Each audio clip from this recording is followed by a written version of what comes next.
Sarah, belle d'indolence, se balance dans un hamac au-dessus du bassin d'une fontaine, toute pleine d'eau puisée à l'Ilissus. Et la frêle escarpolette se reflète dans le transparent miroir avec la baigneuse blanche qui se penche pour se voir.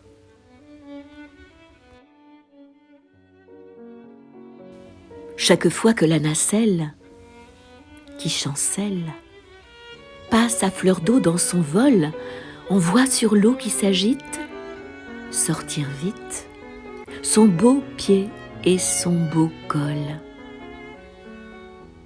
Elle bat d'un pied timide l'onde humide, où tremble un mouvant tableau, fait rougir son pied d'albâtre, et folâtre rit de la fraîcheur de l'eau.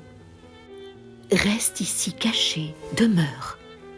Dans une heure, d'un œil ardent tu verras sortir du bain l'ingénue, toute nue, croisant ses mains sur ses bras.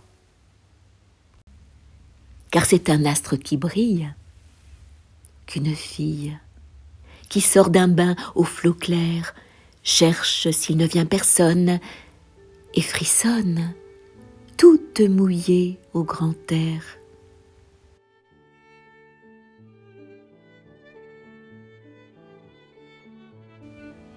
Elle est là, sous la feuillée, éveillée au moindre bruit de malheur et rouge pour une mouche qui la touche comme une grenade en fleurs.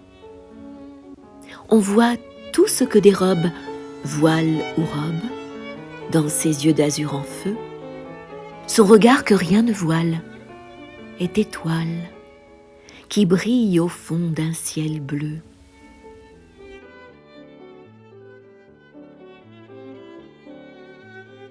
L'eau sur son corps qu'elle essuie roule en pluie comme sur un peuplier, comme si, goutte à goutte, tombaient toutes les perles de son collier. Mais Sarah, la nonchalante, est bien lente à finir ses doux ébats. Toujours elle se balance en silence et va murmurant tout bas.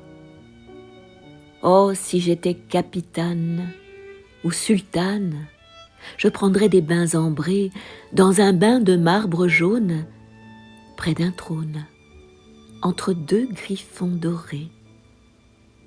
J'aurais le hamac de soie qui se ploie, sous le corps prêt à pâmer. J'aurais la molle ottomane dont émane un parfum qui fait aimer. Je pourrais folâtrer nu, sous la nue, dans le ruisseau du jardin, sans craindre de voir dans l'ombre du bois sombre deux yeux s'allumer soudain. Il faudrait risquer sa tête, inquiète, et tout braver pour me voir, le sabre nu de l'éduc et l'eunuque aux dents blanches, au front noir.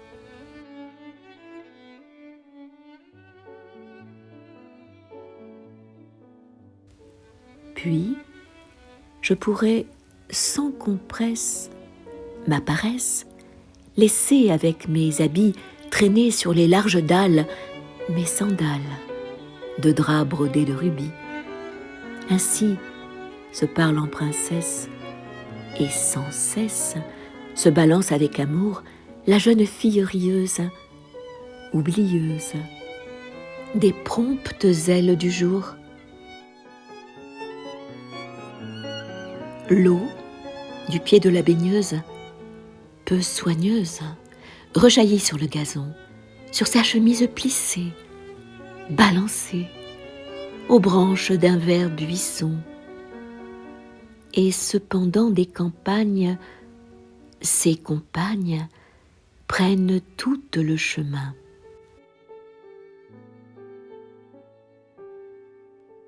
Voici leur troupe frivole qui s'envole en se tenant par la main. Chacune, en chantant comme elle, passe et mêle, se reproche à sa chanson. Oh, la paresseuse fille qui s'habille si tard un jour de moisson.